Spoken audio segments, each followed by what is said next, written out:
ನಮಸ್ತೆ ಸ್ನೇಹಿತರೆ, ನಿಮ್ಮೆಲ್ಲರ ಹಿತೈಷಿ ಆಧ್ಯಾತ್ಮಿಕ ಚಿಂತಕ, ಶಿಕ್ಷಕ, ಚಿತ್ತಚೇತನ.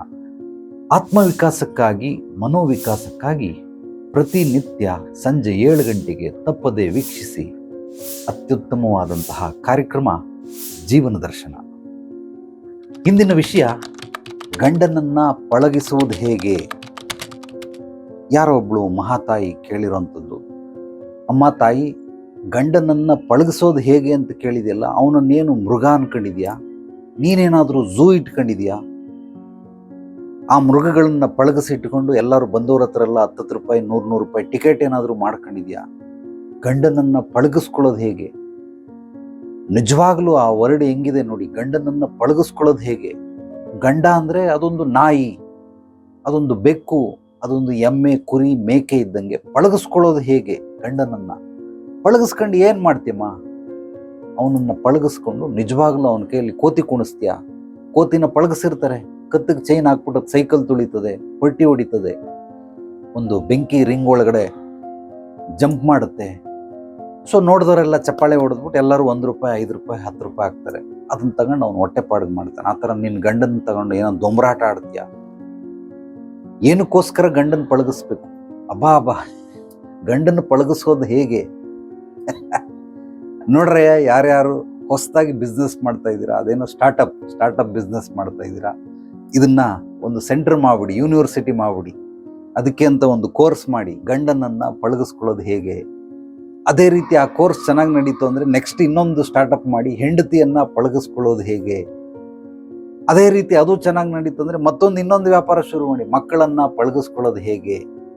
ಅದಾದ್ಮೇಲೆ ಸ್ನೇಹಿತರನ್ನ ಪಳಗಿಸ್ಕೊಳ್ಳೋದು ಹೇಗೆ. ಅದಾದ್ಮೇಲೆ ಅಪ್ಪ ಅಮ್ಮನ್ನ ಪಳಗಿಸ್ಕೊಳ್ಳೋದು ಹೇಗೆ, ಅತ್ತೆ ಮಾವನ್ನ ಪಳಗಿಸ್ಕೊಳ್ಳೋದು ಹೇಗೆ, ಸಹೋದ್ಯೋಗಿಗಳನ್ನು ಪಳಗಿಸ್ಕೊಳ್ಳೋದು ಹೇಗೆ. ಪ್ರತಿಯೊಬ್ಬರು ಈ ರೀತಿ ಕೋರ್ಸ್ಗಳನ್ನು ಮಾಡಿ ಅವರು ಪಳಗಿಸ್ಕೊಳ್ಳೋದ್ರಲ್ಲಿ ಎಕ್ಸ್ಪರ್ಟ್ ಸ್ಪೆಷಲಿಸ್ಟ್ ಆದರೆ ಇಲ್ಲಿ ಸಂಸಾರ ಅನ್ನೋದಕ್ಕೆ ಅರ್ಥನೇ ಇರೋದಿಲ್ಲ. ಸಂಸಾರ ಅನಾವಶ್ಯಕವಾಗ್ಬಿಡ್ತದೆ. ಎಲ್ಲರೂ ಎಲ್ಲರನ್ನೂ ದಬ್ಬಾಳಿಕೆ ಮಾಡೋದು, ಆಡಳಿತ ಮಾಡೋದು, ಅಧಿಕಾರವನ್ನು ಚಲಾಯಿಸೋದು, ಈ ರೀತಿ ಮಾಡಿದ್ರೆ ಸಂಸಾರಗಳು ಎಲ್ಲಿ ಉಳಿತವೆ?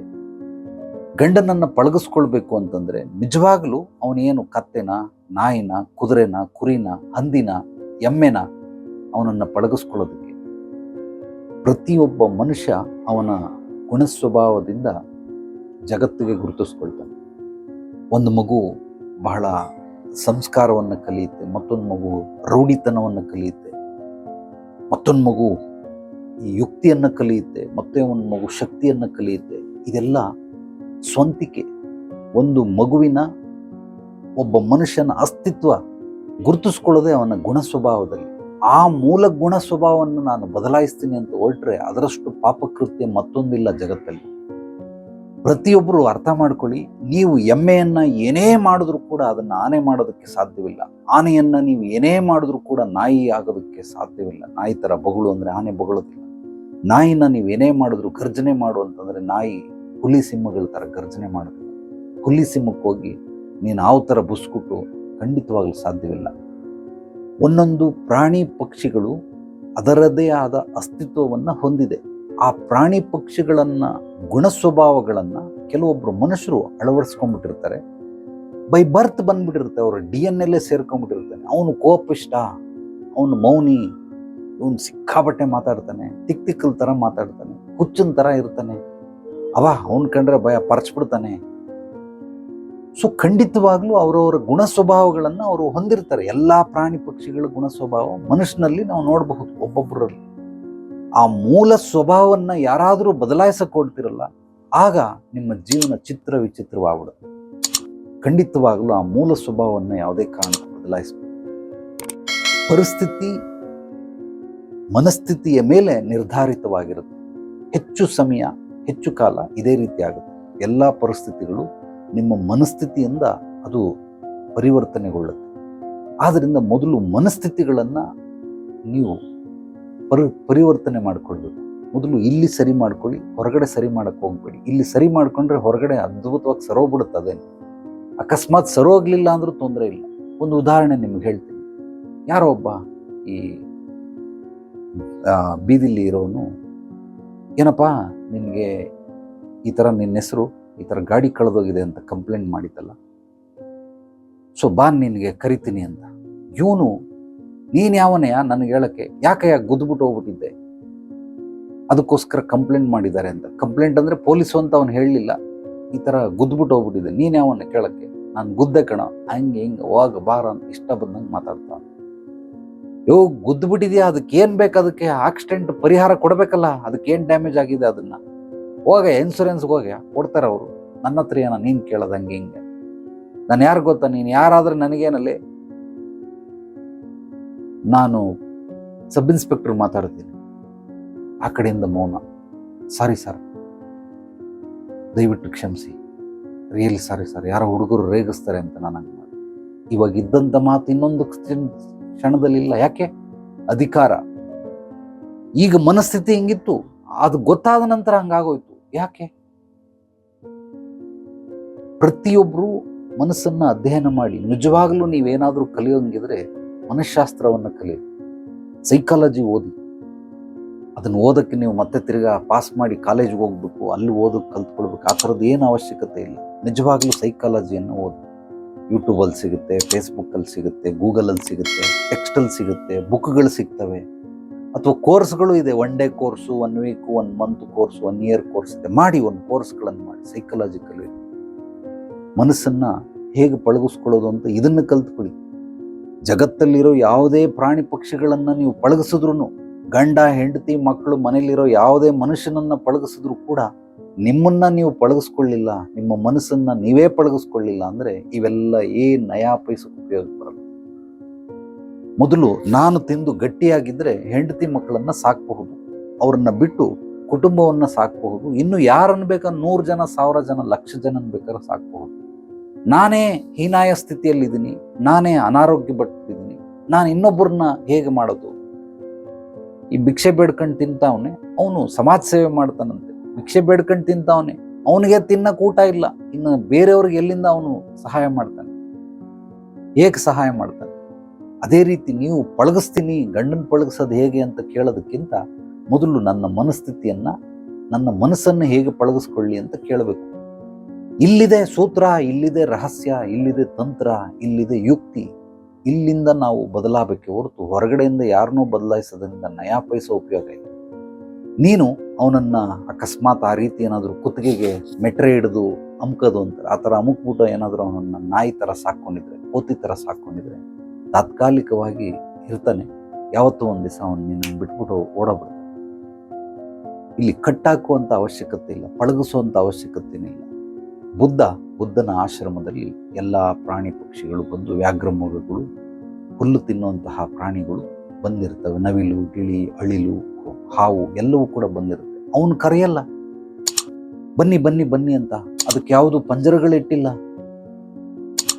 ಅವು ಆ ಒಂದು ವಾತಾವರಣದ, ಪ್ರಶಾಂತವಾದ ವಾತಾವರಣ, ಒಂದು ರೀತಿ ಹಿತ ಕೊಡುವಂತಹ, ಮನಸ್ಸಿಗೆ ಮುದ ನೀಡುವಂತಹ ವಾತಾವರಣ, ಸ್ವರ್ಗವನ್ನ ಸೃಷ್ಟಿ ಮಾಡಿದಾನೆ ಆಶ್ರಮದಲ್ಲಿ. ಅದಕ್ಕೆ ಎಲ್ಲ ಪ್ರಾಣಿ ಪಕ್ಷಿಗಳು ಬಂದು ಅಲ್ಲಿರ್ತವೆ.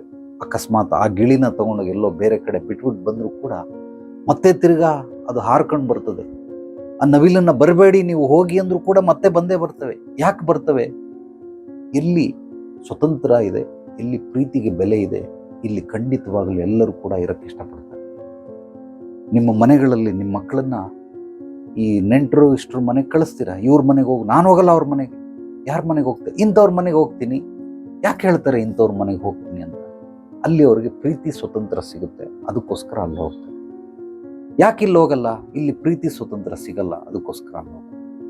ನಿಮಗೇನೆ ಯಾರು ಈ ಪ್ರಶ್ನೆ ಕೇಳಿದಿರಾ ಅಥವಾ ಯಾರು ವಿಡಿಯೋ ನೋಡ್ತಾ ಇದ್ದೀರಾ, ನೀವೇನೆ, ನಿಮಗೆ ಯಾರಿಷ್ಟ? ಎಷ್ಟೊಂದು ನಿಮಗೆ ಸಂಬಂಧಗಳಿದಲ್ಲ, ಸಂಬಂಧಗಳಲ್ಲಿ ಯಾರಿಷ್ಟ ನಿಮಗೆ? ನಿಮಗೆ ಯಾರೋ ಒಬ್ರು ಇಷ್ಟ ಆಗ್ತಾರೆ, ಒಬ್ಬರು ಇಬ್ಬರು ಹೆಚ್ಚಾಗಿ ಇಷ್ಟ ಆಗ್ತಾರೆ. ಇವ್ರು ಪರವಾಗಿಲ್ಲ, ಅವ್ರ ಜೊತೆ ನಾನು ಹೋಗ್ಬಲ್ಲೆ, ಅವ್ರನ್ನ ಕಂಡ್ರೆ ನನಗೆ ಧೈರ್ಯ, ಅವರಿದ್ದರೆ ನನಗೆ 100 ಆನೆ ಬಲ, ನನಗೆ ಇವರಿದ್ದರೆ ಸಾಕು, ಅದ್ಭುತವಾಗಿ ಅವ್ರ ಜೊತೆ ನಾನು ಓಡ್ ಬಂದ್ಬಿಡ್ತೀನಿ, ಸೇಫ್ಟಿ, ಚೆನ್ನಾಗಿ ಮಾತಾಡಿಸ್ತಾರೆ ಅಂತ ಹೋಗ್ತೀರಾ. ಮಾತಾಡಿಸ್ದಿದ್ದವ್ರ ಜೊತೆ ಯಾಕೆ ಹೋಗಲ್ಲ, ಯಾಕೆ ಮಾಡಲ್ಲ ಅಲ್ಲಿ? ಯಾಕೆ ಅಂತಂದರೆ ಅವರೆಲ್ಲ ಪಳಗಿಸಿಟ್ಕೊಂಡಿರ್ತಾರೆ, ಅಧಿಕಾರವನ್ನು ಚಲಾಯಿಸ್ತಾರೆ. ಆ ರೀತಿ ಖಂಡಿತವಾಗ್ಲೂ ಪಳಗಿಸ್ಕೊಳ್ಳಂಗಿದ್ರೆ ನಿಜವಾಗ್ಲೂ ಯಾವುದೇ ವ್ಯಕ್ತಿಗಳನ್ನು ಅಥವಾ ಯಾವುದೇ ಪ್ರಾಣಿ ಪಕ್ಷಿಗಳನ್ನು ನೀವು ಪಳಗಿಸ್ಕೊಳ್ಬೇಕಂದ್ರೆ ಬುದ್ಧನ ಆಶ್ರಮದಲ್ಲಿದ್ದಂತಹ ರೀತಿ ನೀತಿಯಲ್ಲಿ ಪಳಗಿಸ್ಕೊಳ್ಳಿ. ಅಲ್ಲಿ ಯಾರನ್ನು ಬಲವಂತ ಮಾಡ್ತಾ ಇಲ್ಲ, ಯಾರನ್ನು ಕಟ್ಟಾಕಿಲ್ಲ. ಅವಷ್ಟಕ್ಕವು ಬರ್ತವೆ, ಎಷ್ಟೊತ್ತು ಬೇಕು ಅಷ್ಟೊತ್ತು ಇರ್ತವೆ, ಮತ್ತೆ ಹೋಗ್ತವೆ, ತಿರ್ಗ ಬರ್ತವೆ. ಯಾಕೆಂದ್ರೆ ಅಲ್ಲಿ ಪ್ರಶಾಂತವಾದ ವಾತಾವರಣ, ತಿಳಿಗೊಂಡಂತಹ ವಾತಾವರಣವನ್ನು ಅಲ್ಲಿ ಸೃಷ್ಟಿ ಮಾಡಿದ ಒಂದು ಪಾಸಿಟಿವ್ ಎನರ್ಜಿ, ಪಾಸಿಟಿವ್ ವೈಬ್ರೇಷನ್ ಇದೆ. ಆದ್ರಿಂದ ಅಲ್ಲಿ ಬರ್ತಾರೆ. ಯಾವಾಗ ಮನುಷ್ಯ ಇದನ್ನೆಲ್ಲ ಅರ್ಥ ಮಾಡ್ಕೊಳ್ತಾನೆ, ಖಂಡಿತವಾಗ್ಲೂ ಕೂಡ ನಿಮ್ಮ ಬದುಕು ಕೂಡ ಸಾರ್ಥಕವಾಗುತ್ತೆ. ಇಲ್ಲಿ ಸಂಬಂಧಗಳು ಜೋಡಣೆ ಆಗಬೇಕು, ಅದು ಸಾತ್ವಿಕವಾದ ಜೋಡಣೆ ಆಗಬೇಕು. ಅಂದರೆ ಬಾಂಧವ್ಯ ಬೆಸಿಬೇಕು, ಜನ್ಮ ಜನ್ಮಾಂತರಕ್ಕೂ ಅದು ಇರಬೇಕು. ಆ ರೀತಿ ಇರಬೇಕು. ಅದು ಬಿಟ್ಬಿಟ್ಟು ನನ್ನನ್ನು ಗಂಡನ್ನ ಪಳಗಿಸೋದು ಹೇಳ್ಕೊಡಿ, ಹೆಂಡ್ತಿನ ಪಳಗಿಸೋದು ಹೇಳ್ಕೊಡಿ, ಹೆಂಡ್ತಿನ ಪಳಗಿಸೋದು ಹೇಳ್ಕೊಡಿ ಅಂತ ಇದುವರೆಗೂ ನನಗೆ ಯಾರೂ ಕೇಳಿಲ್ಲ. ಗಂಡನ್ನ ಈ ರೀತಿ ಮಾಡೋದು ಹೇಳಿದ್ದಾರೆ. ಸುಮಾರು ಪ್ರಶ್ನೆಗಳು ಬರ್ತವೆ, ಅವಾಗವಾಗ ವಾಟ್ಸಪ್ಪಲ್ಲಿ ಕಳಿಸ್ತಾರೆ, ಕಾಮೆಂಟ್ ಮಾಡ್ತಾರೆ.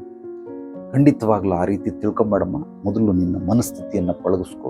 ಇಡೀ ಜಗತ್ತಲ್ಲಿ ಎಲ್ಲಿ ಬೇಕಾದರೂ ನಾವು ಅತ್ಯದ್ಭುತವಾಗಿ ಬದುಕು ತೋರಿಸ್ಬೋದು. ಈ ಮೊದಲು ಮನಸ್ಥಿತಿಯನ್ನು ತಿಳ್ಕೊಂಬಿಟ್ರೆ ಪರಿಸ್ಥಿತಿಗಳು ಅತ್ಯದ್ಭುತವಾಗಿ ಪರಿವರ್ತನೆಗೊಳ್ತವೆ, ರೂಪಾಂತರಣಗೊಳ್ತವೆ. ಆದ್ದರಿಂದ ಎಲ್ಲರನ್ನು ಕೂಡ ಸಂದರ್ಭೋಚಿತವಾಗಿ ಅವರನ್ನು ತಾತ್ಕಾಲಿಕವಾಗಿ ಆ ಪರಿಸ್ಥಿತಿಗೆ ಹೊಂದ್ಕೊಳ್ಳುವ ಹಾಗೆ ಮಾಡಬೇಕಷ್ಟೆ. ಅದು ಬಿಟ್ಬಿಟ್ಟು ಆತನ ಮೂಲ ಸ್ವಭಾವವನ್ನು ನಾವು ಬದಲಾಯಿಸೋದಕ್ಕೆ ಹೋಗಬಾರ್ದು. ಒಬ್ಬ ಬಾಯಿ ಬಡ್ಕಿ, ಬಾಯಿ ಮುಚ್ಚು ಅಂದರೆ ಎಲ್ಲಿಂದ ಮುಚ್ತಾಳೆ? ಅವನು ಮೌನಿ, ಅವಳು ಮಾತಾಡೋದೇ ಇಲ್ಲ, ಊಹೋಲಿ ಮಾತ್ರ ಜೀವನ ನಡೆಸ್ತಾ ಇದ್ದಾಳೆ. ಅವಳಿಗೆ ನೀನು ಮಾತಾಡು ಅಂತ ಚರ್ಮ ಸುಲಿದ್ರು ಮಾತಾಡಲ್ಲ. ಅವಳಿಗೆ ಚರ್ಮ ಸುಲಿದ್ರು ತಾತ್ಕಾಲಿಕವಾಗಿ ಸುಮ್ಮನಿರ್ತಾಳೆ, ಮತ್ತೆ ತಿರ್ಗಾ ಸ್ಟಾರ್ಟ್ ಮಾಡ್ಕೊಳ್ತಾಳೆ. ನಾಳೆಯಿಂದ, ಮುಂದಿನ ವಾರದಿಂದ, ಮುಂದಿನ ತಿಂಗಳಿಂದ. ಆ ಮೂಲ ಸ್ವಭಾವವನ್ನು ಬದಲಾಯಿಸೋದಕ್ಕೆ ಹೋಗ್ಬೇಡಿ, ಅದನ್ನು ಅಕ್ಸೆಪ್ಟ್ ಮಾಡ್ಕೊಂಬಿಡಿ. ಅರ್ಧ ಪ್ರಾಬ್ಲಮ್ ಸಾಲ್ವ್ ಆಗ್ಬಿಡುತ್ತೆ. ಅವನು ಕೋಪಿಷ್ಟ ಅಂತ ನಿಮಗೆ ಗೊತ್ತಾಗ್ಬಿಟ್ರೆ, ಅಕ್ಸೆಪ್ಟ್ ಮಾಡ್ಕೊಂಬಿಟ್ರೆ, ಅದಕ್ಕೆ ತದ್ವಿರುದ್ಧವಾಗಿ ನೀವು ನಡ್ಕೊಳಕ್ಕೆ ಹೋಗೋದಿಲ್ಲ. ಈ ಇಬ್ಬರು ಸಮಾನ ರೀತಿಯಲ್ಲಿ ಹೆಜ್ಜೆಗಳನ್ನು ಹಾಕ್ತಾ ಜೀವನವನ್ನು ಸಾಗಿಸ್ತೀರಿ. ಅಕ್ಸೆಪ್ಟ್ ಮಾಡ್ಕೊಳ್ಳಿಲ್ಲ, ಇಲ್ಲಿ ವಿರುದ್ಧವಾಗಿ ಶತ್ರುತ್ವ ಬೆಳೆಯುತ್ತೆ. ಪ್ರತಿಯೊಂದಕ್ಕೂ ವಿರುದ್ಧವಾಗಿಯೇ ಆಲೋಚನೆಗಳು ನಡೀತಾ ಇರುತ್ತೆ. ಇದಕ್ಕೆ ಮನೋಯುದ್ಧ ಅಂತ ಕರೀತಾರೆ. ಆ ಮನೋಯುದ್ಧ ಹೆಚ್ಚಾದಾಗ ದೈಹಿಕವಾಗಿ ಕೆಲವೊಂದು ನ್ಯೂನ್ಯತೆಗಳು ಬರ್ತವೆ.